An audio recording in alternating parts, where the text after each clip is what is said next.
notre plaisir de vous retrouver, mesdames et messieurs. Bonjour et merci d'avoir choisi la RTNC pour vous informer. En marge de la conférence des Nations Unies sur le climat, le chef de l'État Félix Antoine Tshisekedi, président en exercice de l'Union africaine, a pris part aux discussions sur les infrastructures et le climat à Glasgow, en Écosse. Il a relevé à l'intention de ses pairs chefs d'État présents à la COP26 la problématique du développement des infrastructures sur les continents africains qui aspirent à un monde meilleur et durable. Reportage Pierre Kibambe-Somoïsa. COP26, les travaux se poursuivent sans désemparer à Glasgow, en Écosse, avec la brillante participation des chefs d'État et des gouvernements à cette grande conférence des Nations Unies sur le climat. Lors des discussions sur les infrastructures et le climat, le chef de l'État Félix Antoine Tshisekedi Tshilombo, président des exercices de l'Union africaine, est intervenu aux côtés de son homologue des États-Unis d'Amérique, Joe Biden, et du Premier ministre britannique Boris Johnson pour relever l'importante problématique du développement des infrastructures sur le continent africain avec la volonté de reconstruire un monde meilleur et plus durable. Le président de la République en a appelé à de nouveaux choix, mieux, de nouvelles stratégies innovantes face à la situation financière alarmante des États africains qui ont du mal à atteindre le seuil du développement en infrastructure. C'est dans cette optique que le chef de l'État a notamment indiqué que la RDC s'est investie dans une approche particulière en combinant le développement de ses ressources minières avec celui des infrastructures essentielles. Et le président Félix Antoine Tshisekedi de renchérir, l'Afrique et la RDC sont prêtes à engager des discussions immédiates sur un portefeuille de projets d'investissement concrets et catalytiques transcendant tous les obstacles possibles et imaginables jusqu'à leur réalisation. Et au cours d'un sommet sur l'accélération de l'adaptation en Afrique, en marge de travaux de la conférence des Nations Unies sur le développement, le président de la République, Félix Antoine Tshisekedi, a fait le plaidoyer pour l'augmentation du flux financier destiné à l'Afrique qui se trouve sur la ligne de front du changement climatique. Reportage commenté par Pierre Kibambe-Somoïsa. Organisé en marge de la COP26 à Glasgow, en Écosse, les sommets sur l'accélération de l'adaptation en Afrique s'est érigé en une tribune dont l'objectif était de renforcer la résilience africaine face au changement climatique. Intervenant en sa qualité de président des exercices de l'Union africaine, le chef de l'État Félix Antoine Tshisekedi Tshilombo a souligné l'insuffisance du flux financier actuel en direction de l'Afrique pour l'adaptation qui est inadéquat avec les besoins et les urgences. Pour être emporté, la lutte contre le changement climatique ne peut être gagnée qu'en Afrique. Un message que le chef de l'État a lancé à ses pairs en les appelant à la mobilisation des ressources en vue de soutenir les États africains se trouvant sur la ligne de front du changement climatique. Ce sommet a été organisé par la Banque africaine de développement et le Centre mondial pour l'adaptation.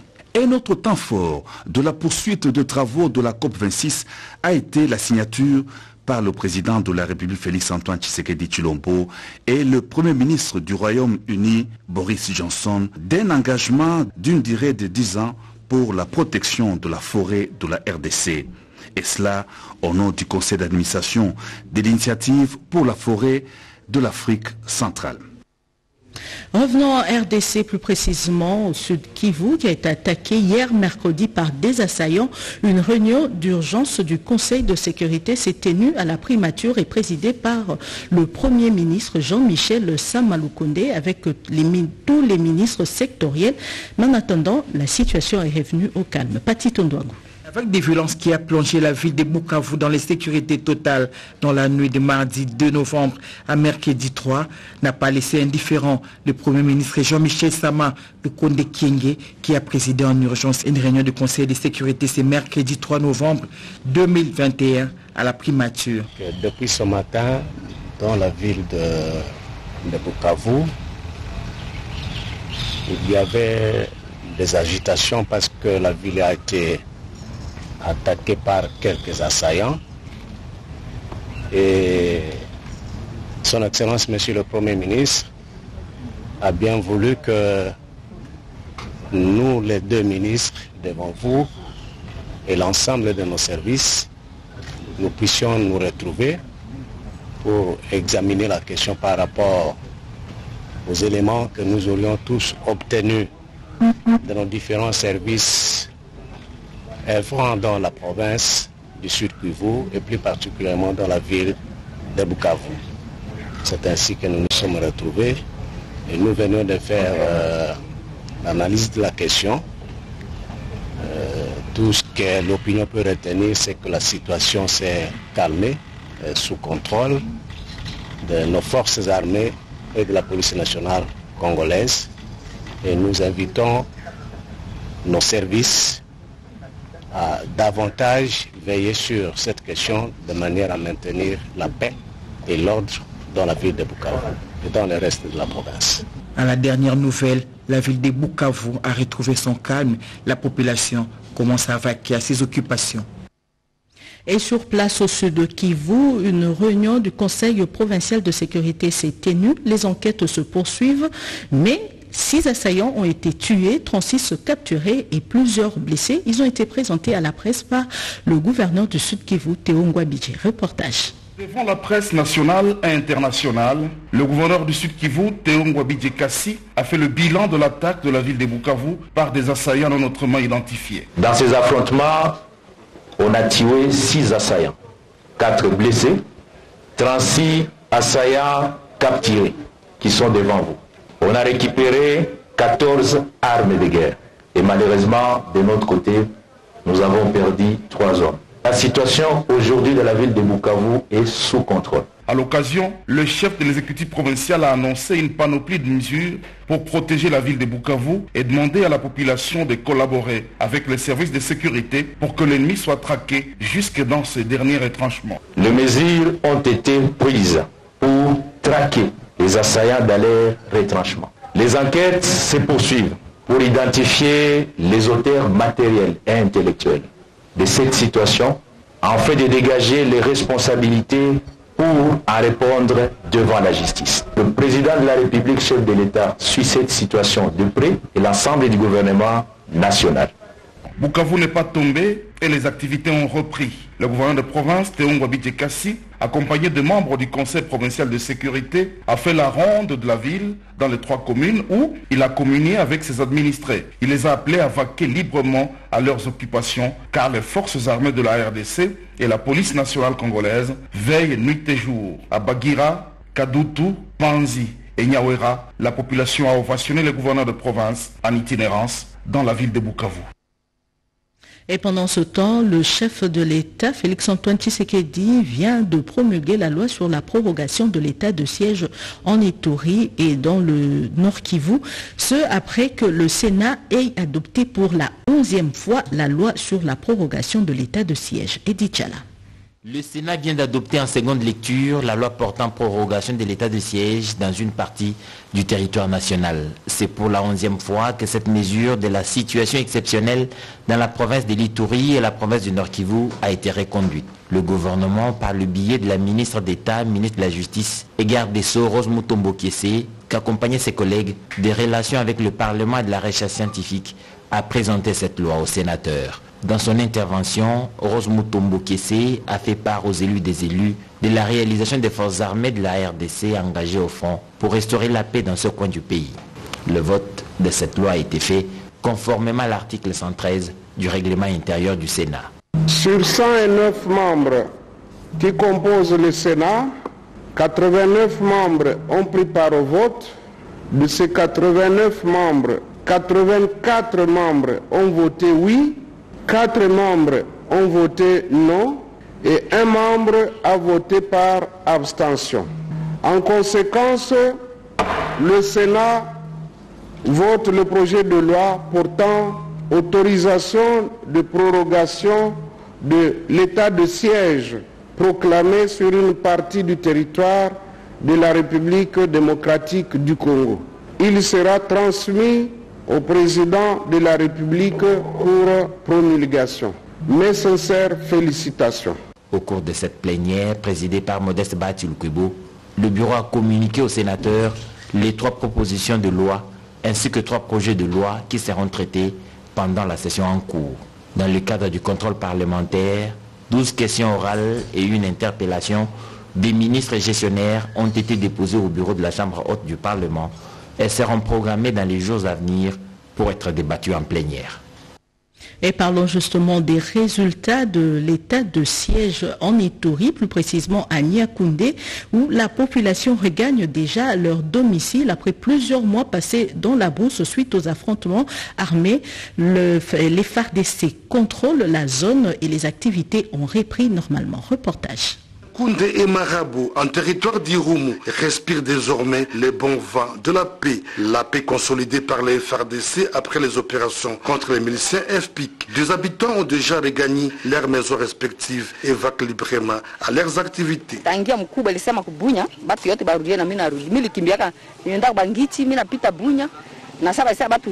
Madame Angèle s'est dit heureuse de retrouver sa maison après plusieurs mois en déplacement dans la brousse où elle vivait sans nourriture ni médicaments. Spanda s'est retourné, plaide pour une assistance en vivre et non vivre. Niakoundé et Marabou, hier vidés de leurs habitants, mais aujourd'hui, suite à la paix restaurée, accueillent des déplacés venus de la région de Komanda. Quel paradoxe, les activités scolaires ont repris et l'hôpital général de Niakoundé fonctionne normalement, témoigne Dr Charles, responsable de cette structure sanitaire. La vie est bonne, s'il faut comparer il y a 5 mois, nous voyons vraiment qu'il y a une nette amélioration. Pour les dons que nous avons reçus par l'entremise de son Excellence l'autorité, c'était juste pendant les temps difficiles, ça nous a beaucoup aidé pour certains besoins d'urgence, entre autres la nourriture, quelques kits d'urgence de médicaments. Ça nous a vraiment beaucoup aidé pendant ce temps-là. Cet hôpital a reçu IAP, un appui financier de l'administration militaire pour relancer les activités. Le vice-gouverneur de l'Ituri, le commissaire divisionnaire Alonga Boni Benjamin, accompagné des femmes leaders venues de Kinshasa et celles de l'Ituri, s'est rendu dans la région pour s'imprégner de la situation. L'aérodrome de MAF pourra également reprendre ses activités dissipées, a dit un responsable.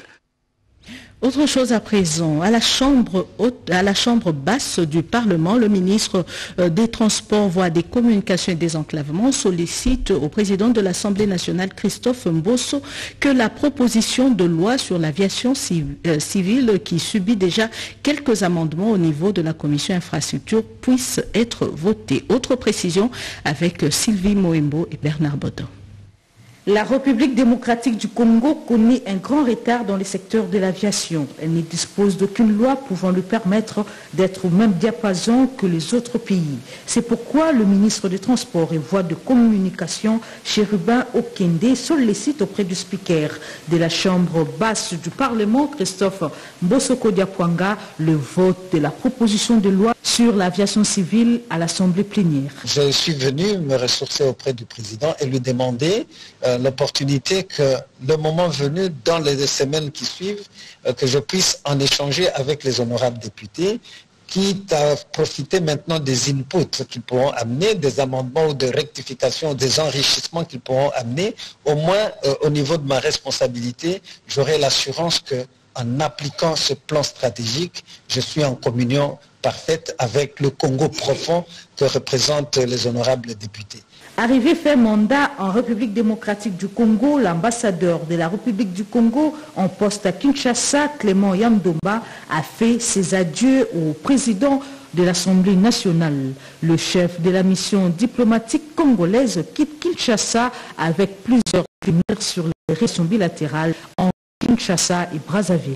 J'ai été très édifié par cet entretien que j'ai eu avec l'honorable président. Je suis heureux et fier d'avoir pu servir la cause des deux peuples dans ce pays pendant ma mission. Et Brazzaville et Kinshasa sont les deux capitales les plus rapprochées du monde. Donc vous comprendrez que cela témoigne justement de l'excellence de toutes les relations multiformes que nous avons, aussi bien sur le plan multiforme, des relations de fraternité, d'amitié, de solidarité et de coopération. De son si long séjour diplomatique en République démocratique du Congo, l'ambassadeur de la République du Congo et doyen des ambassadeurs en poste à Kinshasa a beaucoup privilégié l'attachement des frères, fils et amis de la RDC. Clôture hier à Bibois dans la commune de Lantélé des travaux de la commission paritaire mixte gouvernement et banque syndicale de l'administration publique. Les deux parties ont convenu dès l'année prochaine l'augmentation de salaire à hauteur de 45%. Ces assises ont été présidées par le vice-premier ministre, ministre de la fonction publique Jean-Pierre Liao. Reportage Nadine Kilosho, Mokemal. Après une semaine de négociations et d'échanges à Bibois dans la commune de Lantélé, la commission paritaire gouvernement banque syndicale de l'administration publique sont parvenus à un accord. Sous la présidence du vice-premier ministre, ministre de la fonction publique Jean-Pierre Liao, les deux parties ont signé un nouveau protocole d'accord. L'intersyndicale nationale de l'administration publique et le gouvernement, représentés par une brochette des ministres sectoriels, ont convenu au terme de cet accord une augmentation de salaire de 45% dès le deuxième trimestre de l'année 2022. Pour le vice-premier ministre, ministre de la fonction publique Jean-Pierre Liao, cette mesure de haute portée sociale traduit la volonté du chef de l'État, Félix Antoine Tshisekedi Tshilombo, à travers le slogan « Le peuple d'abord ». Ce qui vient de se passer ce soir, c'est la traduction, la matérialisation de la vision de son Excellence, Monsieur le Président de la République, chef de l'État, Félix Antoine Tshisekedi Tshilombo, qui place au cœur de ses préoccupations l'homme congolais, de surcroît les fonctionnaires congolais. Ce qui s'est passé aujourd'hui, ce soir, c'est le fruit d'un pragmatisme partagé, de manière tout à fait responsable, d'un souci que nous portons tous, à voir le fonctionnaire congolais reconquérir sa dignité perdue. Au sujet de la prime de plus de 3 millions de francs congolais que touchent certains fonctionnaires, un rabattement fiscal de 15 à 3% sera appliqué, conclusion à laquelle ont abouti le bon syndical et le gouvernement de la République. Nous pensons que nous avons obtenu quelque chose pour les agents. Ce n'est pas la fin, mais nous allons continuer grâce au dialogue, grâce au partenariat sincère que nous venons de sceller avec le gouvernement. Bruxelles et Kinshasa semblent avoir considérablement réchauffé leurs relations. En séjour à Kinshasa, la délégation belge conduite par André Flao, ministre d'État belge, a rencontré hier le vice-premier ministre, ministre de l'Intérieur Daniel Assello. Ensemble, ils ont parlé de l'organisation de la police nationale congolaise, celle de la territoriale et autres. Reportage José Baïtombo. 5 secteurs cristallisent la coopération RDC-Belgique. Parmi eux, celui de la sécurité, avec notamment la réforme de la police pour le maintien de l'ordre public. André Flao, ministre d'État belge, conduit une forte délégation à Kinshasa avec le vice-premier ministre, ministre de l'Intérieur, Sécurité, Décentralisation et Affaires coutumières. Ils ont fait un tour d'horizon sur les opportunités de renforcer la coopération selon la vision du président de la République, Félix Antoine Tshisekedi Tshilombo, de relations qui méritent d'être consolidées entre l'ancienne métropole et Kinshasa pour assurer un avenir radieux pour les deux peuples. Auprès de Daniel Assello Kitoakoy, André Flao a trouvé un partenaire qui a une idée claire sur les interventions dont a besoin la police nationale congolaise. C'est un entretien qui a été positif. On a posé toute une série de questions. On a obtenu les réponses aux questions que nous posions sur l'organisation de la police, la formation, les instructeurs, la logistique, mais aussi tout ce qui concerne l'organisation territoriale. Parfois, on s'inspire de ce qui se fait en Belgique et la volonté ici, c'est effectivement de s'inspirer de ce qui se fait bien et de laisser toutes les erreurs que nous avons commises chez nous. Le vice-premier ministre, ministre de l'Intérieur, Sécurité, Décentralisation et Affaires coutumières, Daniel Assello Kitoakoy, a rassuré son hôte de l'accompagnement sans faille du gouvernement de la République. Une rencontre sur la lutte contre le VIH-Sida se tient à Dakar, au Sénégal. La vice-ministre de la Santé publique y a pris part pour le compte de la RDC. D'autres précisions avec Edi Chala.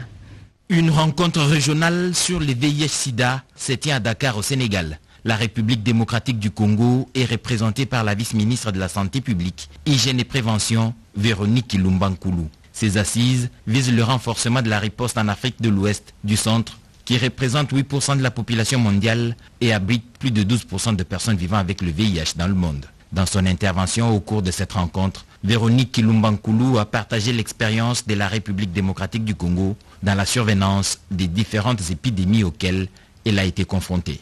En dépit de ces défis, il y a lieu de relever que le renforcement des capacités des professionnels de santé pour la prise en charge des autres épidémies et à tous les niveaux de la pyramide sanitaire, la formation et la mobilisation des acteurs communautaires, la redynamisation des cadres de concertation avec des partenaires au développement impliquant les autorités administratives et la mobilisation des ressources apporte un soutien important dans le renforcement du système de santé dans une perspective de développer sa résilience face aux urgences sanitaires et diverses catastrophes. Cette occasion sous-régionale a permis à la vice-ministre de la Santé publique, Hygiène et Prévention de présenter les quelques défis auxquels la République démocratique du Congo fait face, comme l'inégalité basée sur le genre, la discrimination, la stigmatisation à l'égard des personnes infectées et affectées par le VIH et l'élimination de la transmission du VIH de la mère à l'enfant.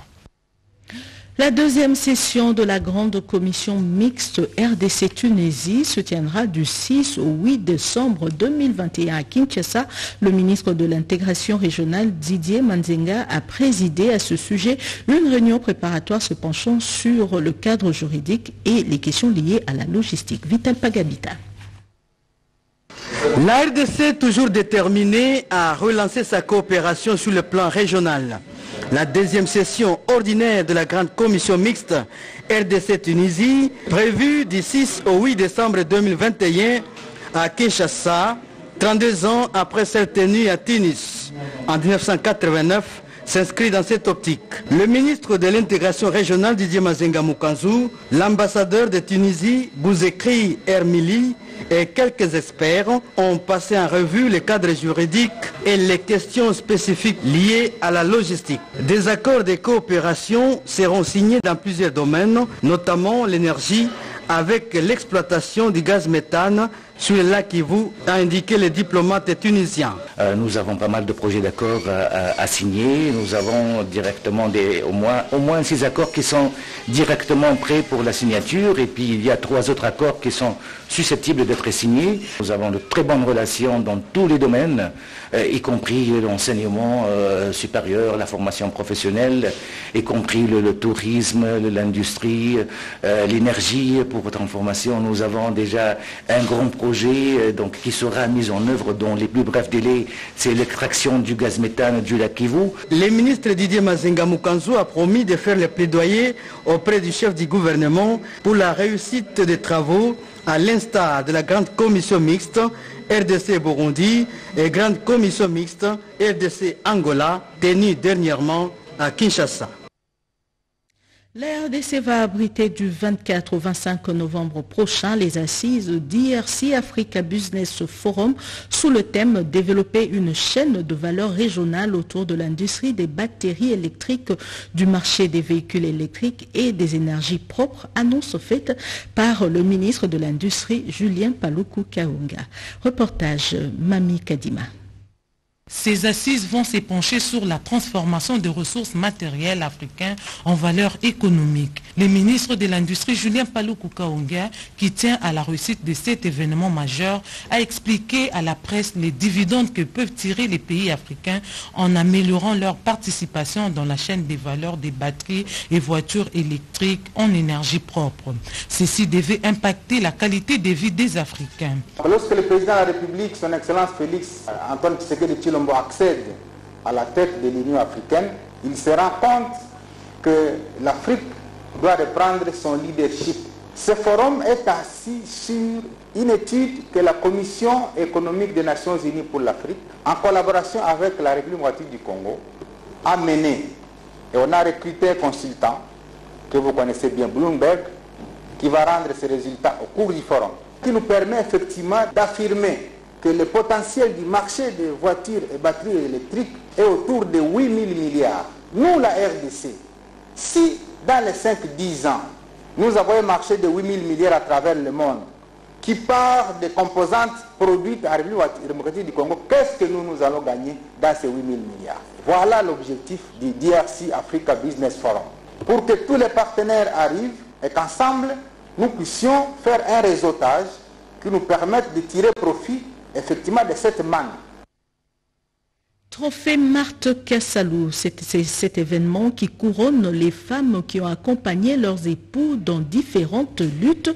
L'événement va se tenir en mars 2022 avec cette fois-ci une portée internationale, annonce faite hier par le comité organisateur. Eric Kabamba. Les prochaines lauréates du trophée Marthe Tshisekedi Kassalou, deuxième édition, seront connues le 31 mars 2022.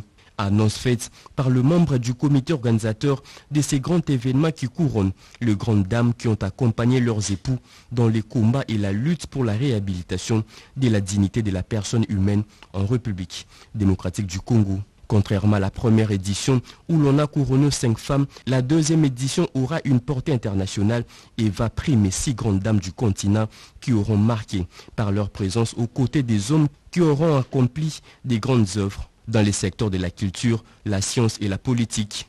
Objectif, pérenniser les noms de la veuve Étienne Tshisekedi au niveau national et international, a fait entendre Godé Kayembe, coordonnateur de la Ligue de la zone Afrique pour la défense des droits des enfants et élève l'Isadel. Être épouse d'un homme dont les actions sociopolitiques non violentes et la constance auront permis l'avènement d'un état de droit, d'une bonne gouvernance démocratique. Être épouse d'un homme de culture ou de sciences ayant accompli une mission positive pour l'évolution de l'humanité. Ce sont là les quelques critères pour être primé, à détailler la représentante du représentant de l'UNESCO en RDC, Kikina Mungulu Diaka. Hormis son côté des reconnaissances, il faut noter que ces trophées viennent inciter les jeunes dames à travailler pour devenir des modèles au sein de la société. La journée internationale de l'épargne est célébrée le 3 novembre de chaque année.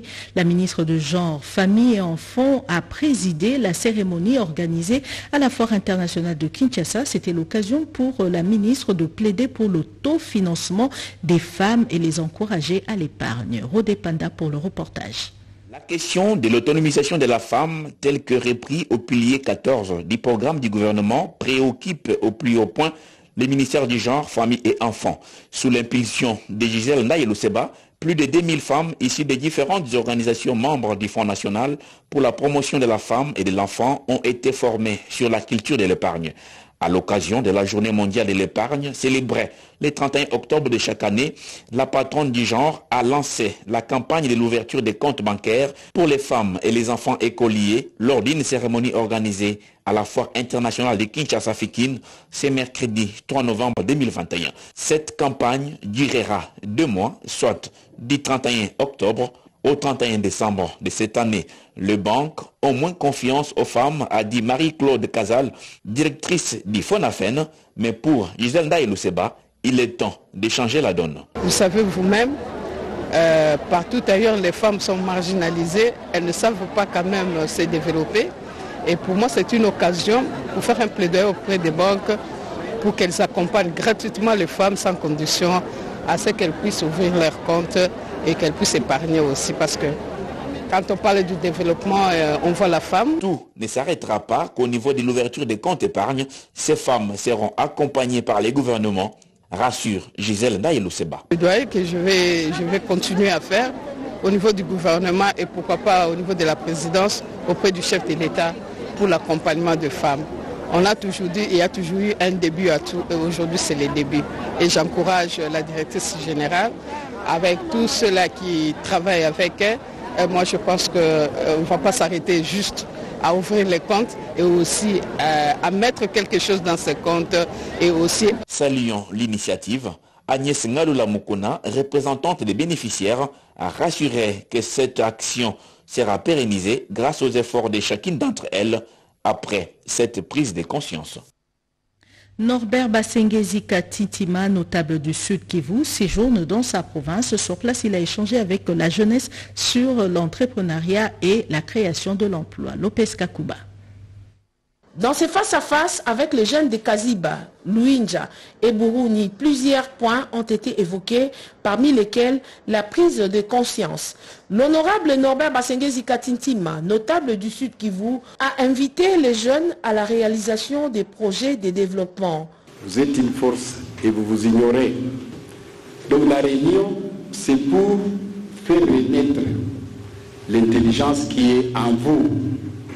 Mais il faut qu'il y ait cet échange-là et connaître les gens. Parce que quand vous ne dites rien, vous commencez à vous plaindre pour vous plaindre. À ce moment-là, cette plainte ne fera pas plaisir. Prêchant par l'exemple, Norbert Basengezika Titima a posé plusieurs actions de développement en faveur de jeunes dans les territoires de Walou en particulier et dans le Sud Kivu en général. Nous avons vu c'est un homme d'action. Alors, ce qu'il parle, lui le fait.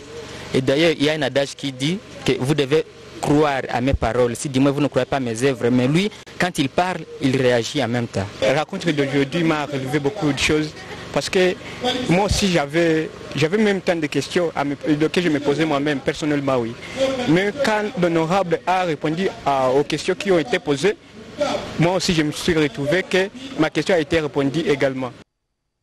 Et une page noire avant de terminer ce journal, la RTNC, plus précisément la direction des infos TV, annonce avec regret le décès à Kinshasa du sous-directeur d'ESCO, Jules Lombokashita, affectueusement appelé Tonton Jules.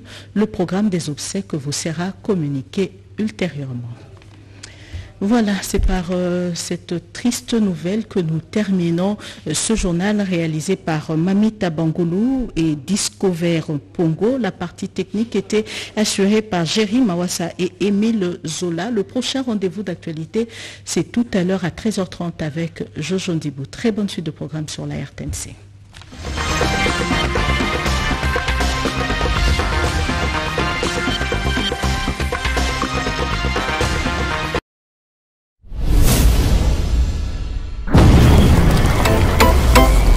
Mes chers compatriotes, bâtir le Congo demande du patriotisme. Nous vous invitons à vous joindre à nous pour construire notre beau pays qui est la RDC. Appel de Maman Pauline Lumumba, présidente RDC Monde, à Genève. Devant vos écrans, nous sommes à 44 318 francs suisses à la date du 20 janvier 2021. Quels sont les pays qui ont participé cette année activement? L'Afrique du Sud, l'Allemagne, l'Australie, l'Autriche, Belgique, Canada, Danemark, Écosse, Espagne, Finlande, France, Irlande, Italie, Japon, Luxembourg, Norvège, Ouganda, Pays-Bas, RDC, Suède, Suisse, Turquie, UK et les États-Unis. En tout cas, nous comptons sur vous pour atteindre cette année 100 000 francs minimum pour commencer nos projets. Bandeko nanga kotonga mboka esengi ka bolingo. Bino moko bomoni transparence to laksi bino côté mbongo. Moyibe yate, lokuta pe ezate. Alors boya to sangana to tonga mboka na biso les grands Congo. Merci. Malobaya, présidente RDC Monde, Pauline Lumumba à Genève.